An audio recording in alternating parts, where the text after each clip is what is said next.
Bonjour et bienvenue pour ce nouvel épisode d'Encore en contrebas. Je suis Guillaume Ribes, psychopraticien spécialiste des sujets touchant à l'éco-anxiété, la douance, l'identité, mais aussi au deuil et à la fin de vie. Cette semaine, un sujet modeste s'il en est, nous allons nous attacher à observer l'homme. Rien de moins. Un homme compromis, mais lequel? Ou encore milieu précaire. L'homme d'aujourd'hui, et ce sera notre réflexion, se réfugie-t-il dans un divin factice, prévenant une rencontre d'un autre ordre? La sienne? Ce faisant, et puisqu'il ne veut plus rien avoir à faire avec l'ancien, la bête, court-il ironiquement à sa rencontre? Enquête. Et une de plus. Le club très sélect des questions existentielles accueille un nouveau membre. Où vais-je, trop préoccupé par lui-même et obsédé par sa propre prévention, n'y a pu rien faire. D'où vins-je, en a profité pour lui faire un enfant dans le dos, et qui plus est avec qui suis-je, pourtant réputé éternel indécis. Leur progéniture a reçu son nom de nos contemporains qui, unanimes, sans pourtant s'être jamais concertés, ont arrêté pour le nourrisson le doux sobriquet de « Que fus-je »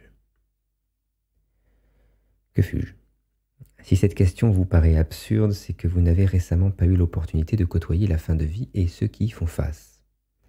Car c'est pour eux une des rares choses qu'on tente encore. Je m'explique. Si un nombre croissant rapporte la perte de sens comme premier facteur, et c'est nouveau de détresse, chez la personne en fin de vie, il ne faudrait pas simplement y voir un désœuvrement lié à la situation traversée par ces personnes. Au contraire, et c'est connu, leur situation les émancipe souvent. Ils se censurent bien moins et osent s'avouer tout un tas de vérités d'ordinaire indésirables pour le commun des mortels non encore concernés. C'est pourquoi la perte de sens ne doit pas être prise comme conséquence, mais bel et bien comme une constante touchant tous les bords de la société contemporaine occidentale. Une constante ayant par contre ses propres conséquences. Que fus-je fait partie de ces dernières. Penchons-nous, si vous le voulez bien, sur la forêt cachée par cette nouvelle et déroutante question. Une forêt faite de bêtes, de divins, de peur, d'un refus de retour au chaos et d'un choix pervers, celui du délire, de la mort, mais également du sens, plutôt que celui d'une vie en étant dépourvue. Jusqu'à il y a peu. L'homme, hélas, définition. Car qu'est-ce que l'homme? L'homme nu, sans artifice, sans artefact. Peut-on seulement le définir sans faire référence à sa culture, sa composante sociale? Peut-on seulement le définir sans tout ce qu'il finit par être et ce qu'il serait absurde de lui ôter? L'homme est-il ce qu'il a toujours pu être, ce qu'il sera toujours, ou les deux à la fois? Vaine question. Car l'homme, en définitive, est indéfinissable, et cela parce que c'est un processus n'ayant aucun sens, et sans d'autant, pourtant, lorsqu'il y parvient. L'homme, c'est un compromis entre la bête et le divin, ce qui veut dire Dieu pour beaucoup. Partant du premier pour tendre toujours et à jamais vers le second, bien que sous certains aspects, il semble suivre une dynamique inverse. Dans ce cadre, intéressons-nous donc un peu à ce que nous fûmes, non pour y voir plus clair, ce serait folie, mais pour toucher du doigt le compromis que nous finîmes par être. Un compromis vivant, vibrant, étymologiquement, une constante aberration. La menace traverse le règne vivant. Le moindre animal, végétal ou être monocellulaire a développé des défenses, plus ou moins efficaces et rapides à mettre en œuvre, pour affronter ou fuir son péril imminent. La menace est réelle. La peur qui en découle chez la faune de cette chère terre, eh bien, elle aussi est devenue défense. La peur, réaction salvatrice devant une situation à l'issue potentiellement funeste, est un merveilleux outil dont, hommes, nous héritâmes sans avoir à la disputer à qui que ce soit, et dont nous fîmes naturellement la pierre de touche de notre érection cognitive à venir, jusqu'à la penser, l'anticiper, la devancer, s'en prémunir, ou même parfois en user à d'autres fins. La mort est une inconnue. Elle nous nargue une existence durant sans jamais se laisser prendre, et un beau jour nous cueille alors que c'est nous qui, depuis notre plus jeune âge, échafaudions les stratagèmes les plus tordus et les théories les plus fantasques pour la prendre à revers. C'est qu'elle est longue, cette vie, longue et courte à la fois. On oublie bien souvent notre sort d'y avoir songé trop tôt et on finit par avoir trop peu vécu quand sonne le dernier carillon. Trop tard.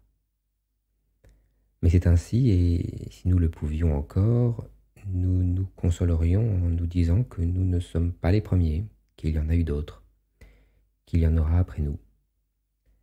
Avec un peu de lucidité, certains seront même ravis. Peu vécu, certes, mais avoir oublié toutes ces années que la destination restait invariable, ou qu'il y en avait même une, les a autorisés à vivre ce peu pleinement, sans presque aucune peur, ce qui n'a pas de prix.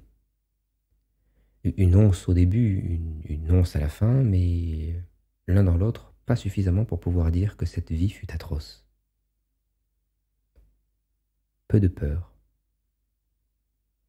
Peu de peur, donc peu d'inconnus, ou de réels inconnus, notre curiosité contrebalançant la réticence que notre espèce a toujours eue à s'aventurer trop loin. Mais aussi curieux que nous soyons, la mort, c'est tout de même autre chose. Car comme tout inconnu, elle fait peur, cette mort. Elle fait peur car jusqu'à preuve du contraire, on n'en réchappe pas, jamais, et qu'il n'existe pas le moindre exemple infirmant cette règle. Passons, si vous le voulez bien, à nos deux protagonistes. D'abord, la bête, innocente et farouchée. Ce ne fut pas toujours ainsi. Il fut un temps où l'homme, n'ayant qu'une conception plus que parcellaire du soi, faillait à projeter la menace et donc la mort au-delà du présent. Le deuil célébrait alors essentiellement le manque, sans remise en question, sans réintégration. Il remettait en cause la viabilité de la communauté, mais non sa survie dans les esprits de ceux restés en arrière. Un temps de péril imminent, mais non ressenti comme tel. Un temps de crainte, de peur instantanée, où le familier s'imposait aux menaçants inconnus, indifférencié, en rôdant derrière les arbres, protégeant la tribu. Le chaos, au dehors. Les choses n'ayant pas encore de nom, des ponts dans toutes les directions. Des ponts salutaires, des ponts menant à l'impasse. L'instinct se muant en intuition, l'intuition inébranlable que ce chaos inapprivoisable que l'on se contentait de repousser n'était pas qu'ennemi, mais aussi origine. Une origine à laquelle la conscience collective n'échappait que brièvement, puis de plus en plus, et retournait invariablement, juste assez pour que la peur naisse. Une peur née non sous la menace du prédateur, mais sous celle de l'effondrement de l'édifice cognitif s'érigeant lentement en marge de cet abîme géniteur qui nous avait tout donné, mais reprenait ponctuellement plus encore son œuvre et ce que nous en avions fait. La peur de la mort, qui aujourd'hui est étroitement liée à celle de la souffrance, est-elle en réalité progéniture de celle que nous éprouvions lorsque, rendus au chaos, notre conscience nouvellement acquise nous faisait un instant défaut? Est-elle ce qui reste de la peur de l'identité lorsque celle-ci ne pouvait encore se prouver, se communiquer, se partager? La peur de la mort est-elle conséquence de la folie qui nous prie de nous définir, une version sophistiquée de notre peur légitime de ne plus être? Des êtres dissociés, incapables de même se souvenir des instants d'errance que nous vécurent aux confins du néant. Des êtres lentement gagnés par le déni alors que de toute évidence, un fossé se creusait entre notre expérience et ce que nous finîmes par nommer nature, nous condamnant ainsi, aberration, à ne plus la comprendre. Monde de cauchemar, monde de réalité inconciliable et pourtant si harmonieusement intriqué. D'une certaine manière et bien ironiquement, un temps béni. Béni car si réel qu'aujourd'hui il semble à nos contemporains n'avoir jamais été autre que fantasmé. C'est que nous avons fait du chemin. De formes purement instinctives, nous sommes passés à ce compromis inédit entre la bête et le divin que nous avons toujours fui ou combattu, mais avec lequel nous n'avons jamais su nous asseoir pour échanger, nous découvrir et, in fine, signer le moindre accord de paix. Autre protagoniste, le divin, lumière nécessaire. Le divin, tout bien considéré, pourrait avoir comme définition ce à quoi on s'accroche. Ce n'est pas le cas. On le colle systématiquement à l'idée de Dieu, dont on croit qu'il découle alors que c'est, me semble-t-il, le contraire qui se produisit. On remercia les grandes puissances théistes, Mono surtout, d'avoir modifié la chronologie à leur avantage. Le divin se finit par être l'attribut de Dieu, oui, mais la racine indo-européenne qui porte le terme ne se borne pas à cette unique parenté. On y trouve également ciel, divum, jour, dies, et brillant, dives. On notera la grande proximité idéale de ces mots, chacun étant sollicité à coup sûr pour aider à la définition du suivant. Le divin, c'était donc l'ailleurs accessible et rassurant, celui auquel on se raccroche lorsque tout bascule et régresse à un état antérieur, indifférencié. Le divin, par opposition, c'était l'ami, le guide, le proche parent sorti avec nous du chaos et nous en prémunissant pendant de longues heures jusqu'à ce que la nuit tombe de nouveau. Jour et nuit. La dualité. L'esprit humain ne peut complètement s'en extraire puisqu'il est une extrémité du spectre ayant pour autre appendice le néant le plus absolu. Et il n'en fut jamais autrement. La nuit, domaine de l'inconscient, du chaos, de la menace aussi bien concrète qu'abstraite, et le jour, royaume de lumière, de sûreté relative, de la vision, cette vision sur laquelle repose la majeure partie de la construction cognitive humaine. Le jour, temps de l'action pour nous, être diurne. Le jour, phénomène auquel notre lucidité émergente s'accrochait malgré elle pour croître, et surtout, ne pas tomber. La dualité jour-nuit, si cruciale à ceux qui nous précédèrent, fut naturellement constellée de projections et représentations intuitives, qui devinrent les contenus mythiques de jadis. La course de l'astre solaire revêtait toutes les significations cycliques de la vie aux saisons. Les ténèbres nocturnes, comme les eaux profondes, incarnaient la menace externe, naturellement, mais interne également. Ce n'est pas par hasard que les nourrissons s'agitent lorsque vient le soir, et tentent de se rattraper à l'invisible lorsqu'ils tombent de sommeil.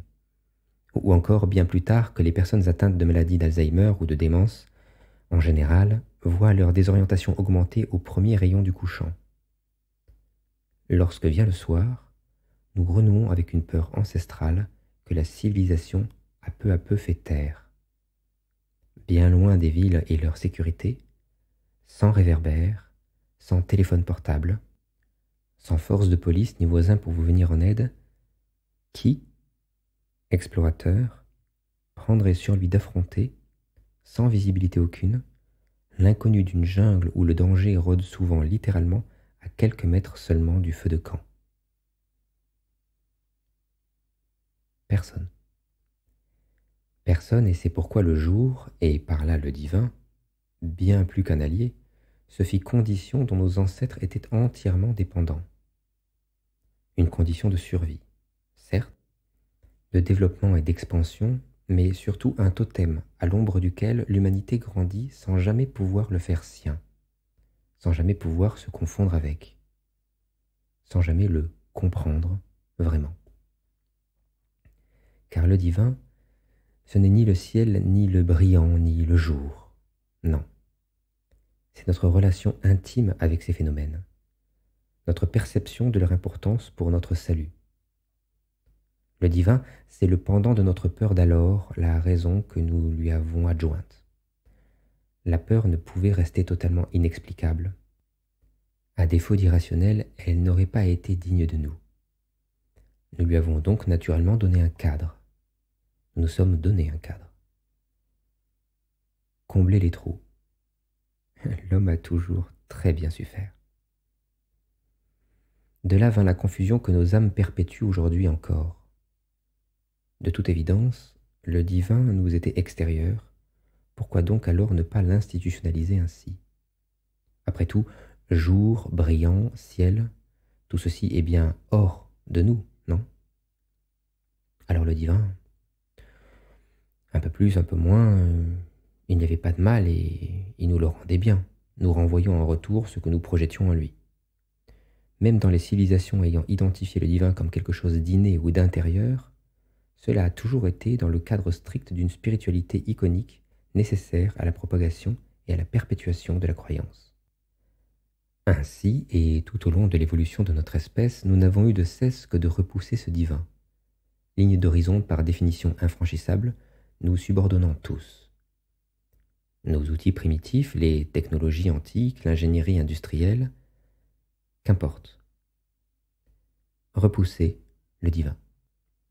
Repousser le divin aussi bien pour que nous ne nous retrouvions pas à l'étroit, que parce que cet indésirable nous nargue toujours, et dans l'infime et pitoyable espoir qu'à repousser, nous finirions bien par nous en affranchir, le dépasser, nous dépasser. C'est une question de dépassement et de transcendance. Se dépasser. Une notion étrange qui induit littéralement l'idée de devoir in fine se laisser sur le bord du chemin. En attendant, on est bien loin de la transcendance à laquelle les personnes en fin de vie aspirent. Le dépassement est un délire de bien portant, ne se rendant pas même compte du moteur qui les pousse à l'hubris. L'ancestral, l'archaïque, la si commune peur de la mort. Ils ignorent d'ailleurs tout autant la finalité de leur quête que le procédé qu'ils emploient en vain.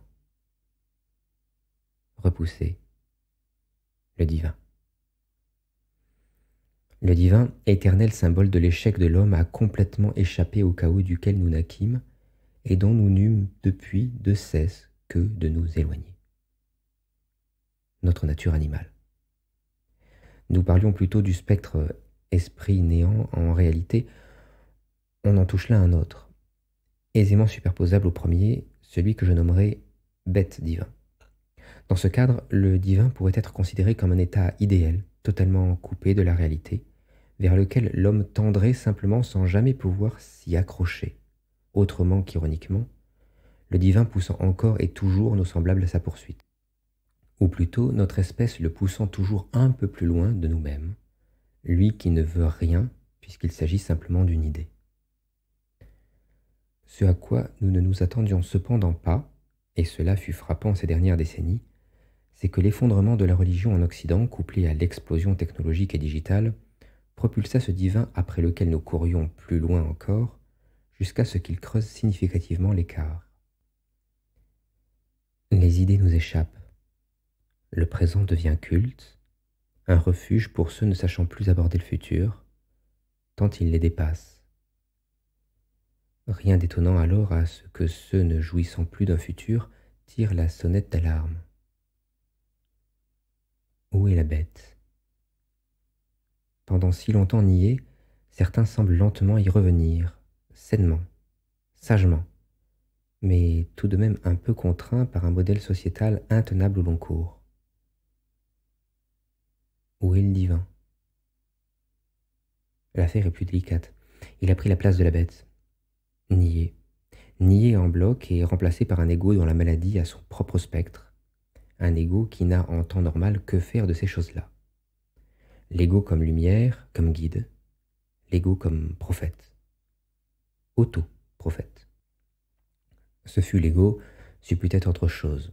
L'important était simplement que la nuit ne revienne pas, que la peur de la nuit ne revienne pas. Absurde aujourd'hui? Je ne crois pas. À une époque où tout va si vite que l'on perd aisément pied, où la concurrence est rude car sans plus aucun affect, il n'y a rien de personnel, n'est-ce pas? La peur revient. La peur de se faire distancer. La peur de ne plus compter. La peur de l'anonymat subi. La peur, en étant si peu, de ne plus être en capacité de devenir.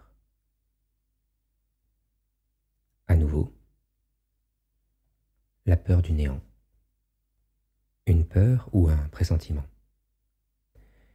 Eh bien, je serais tenté de dire les deux, puisque l'intuition derrière cette menace abstraite est loin d'être anecdotique.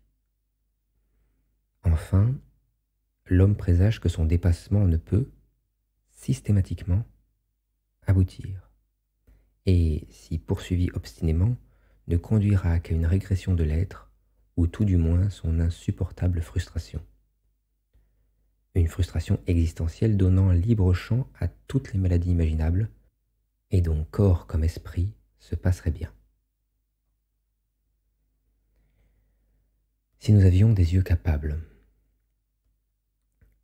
notre nature s'accorde mal au divin. Ces deux-là s'opposent dans un combat aussi absurde que manichéen, se tournant autour, l'homme tentant de supplanter, conquérir son rival, alors que celui-ci, tel du sable fin, lui file à chaque fois entre les doigts. Le divin limite l'homme à sa condition. C'est un cadre que s'impose ce dernier. Aujourd'hui, un but abstrait et en constante redéfinition qui se fixe pour pouvoir apprécier combien il s'est affranchi de la peur de la bête d'antan. Celle de sombrer dans le chaos primordial et n'en plus revenir. Celle de pouvoir mourir un jour. Ce faisant, il s'est mis en tension, a pris une direction, a entamé un voyage. Mais chaque voyage a ses étapes et les étapes se terminent toujours.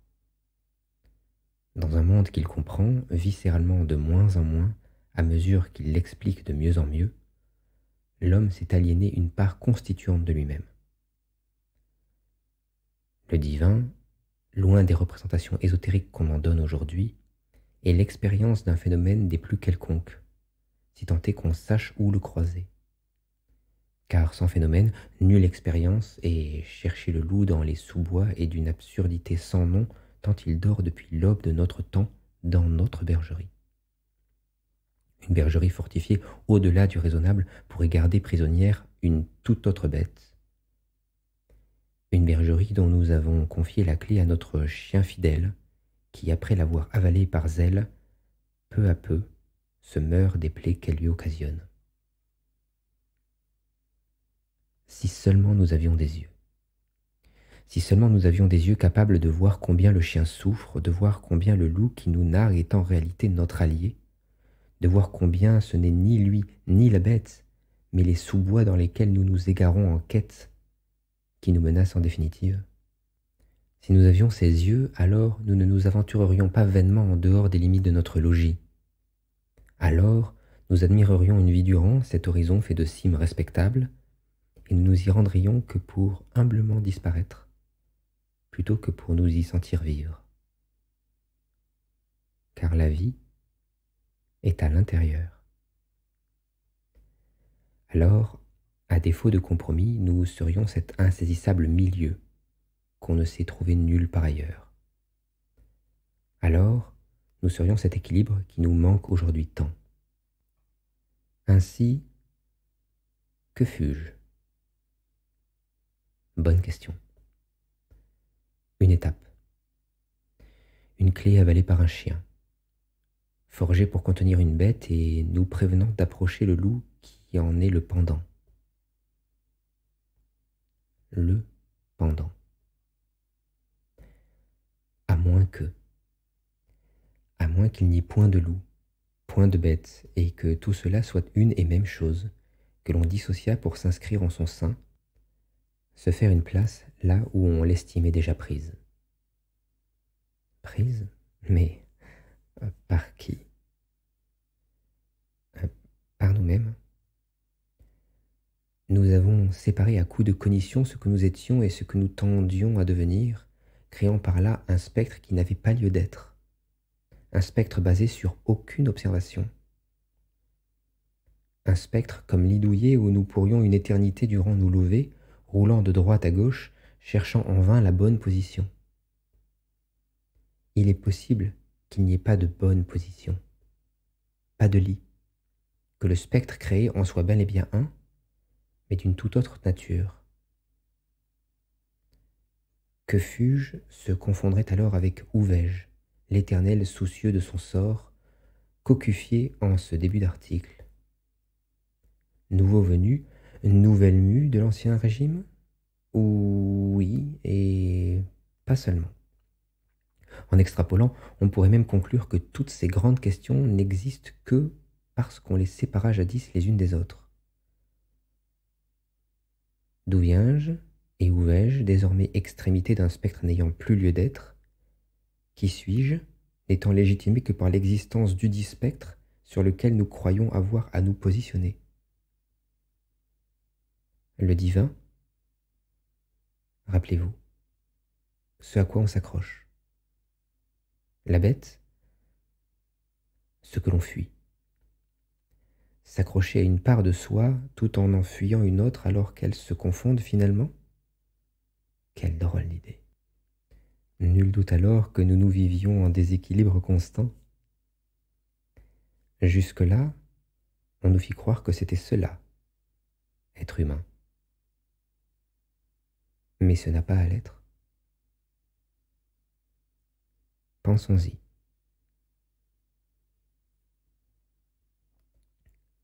C'est la fin de cet épisode. Merci de l'avoir suivi. Merci pour votre temps. N'oubliez pas de vous abonner si ce podcast vous a plu et que vous souhaitez être tenu au courant des nouvelles sorties sur la chaîne. Si vous souhaitez proposer un sujet, n'hésitez pas. Vous pouvez me contacter grâce au formulaire disponible sur mon site théorique. À très vite.